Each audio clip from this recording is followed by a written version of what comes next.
Discuss this theorem. See, in this theorem, we have to prove that in a metric space XD, every convergent sequence is bounded. Bounded, that means if you take distance between any 2 points, that should be less than some fixed constant. Okay, so see, this thing we have to prove.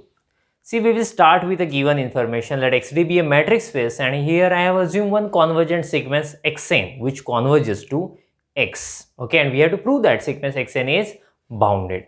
So let us start with the definition of convergent sequence. You remember the definition of convergent sequence? For given epsilon greater than 0, there exists n belongs to set of natural number. Same definition I am going to use.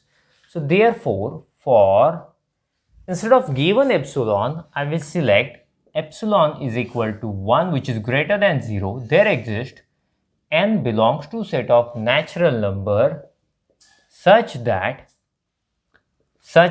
say definition says d of xn x less than epsilon, but epsilon is 1 for all n greater than or equal to capital N. See, distance between every element of xn, getting for n greater than or equal to capital N, obviously this distance from x is less than 1. That means if I draw a diagram, it will be like this. Suppose this is x, I am drawing a circle with center x and radius 1. So we have a sequence x1, x2, x3, x4, getting, and here we will have last point. Some points will be there. Here last xn minus 1, next xn, next xn plus 1, xn plus 2. All these points are moving towards x. They are converging to x, getting. So here we get distance of xn and x is less than 1 if n is greater than or equal to capital N. That means if it is n or more than capital N, then distance of that point from x is less than 1. Okay, so what will I do?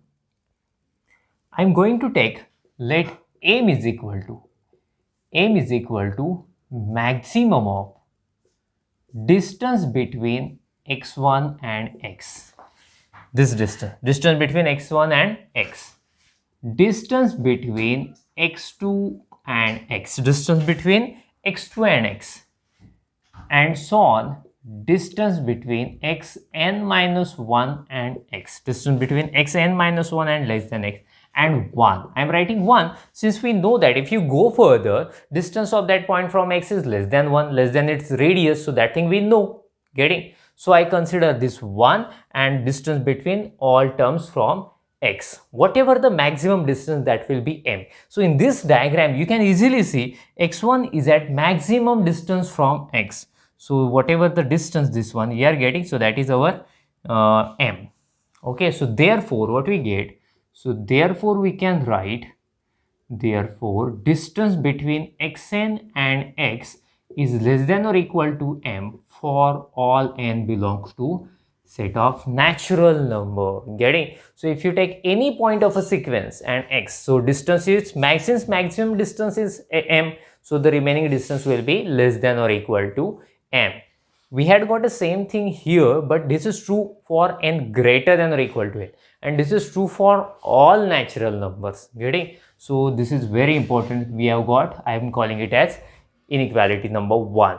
So let us consider, I am considering distance between xn and xm. I have taken any two arbitrary elements of a sequence. We have to prove that their distance is less than some constant, then we can declare this is a bounded sequence. Okay, I am going to use triangle inequality here. So by triangle inequality, less than or equal to d of xn x plus d of x xn by triangle inequality, getting. So this is equal to d of xn x plus d of xm x by symmetry. If you interchange, distance will be same.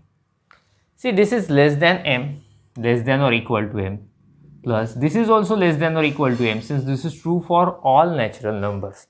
I am calling it as from 1. Reason is from 1.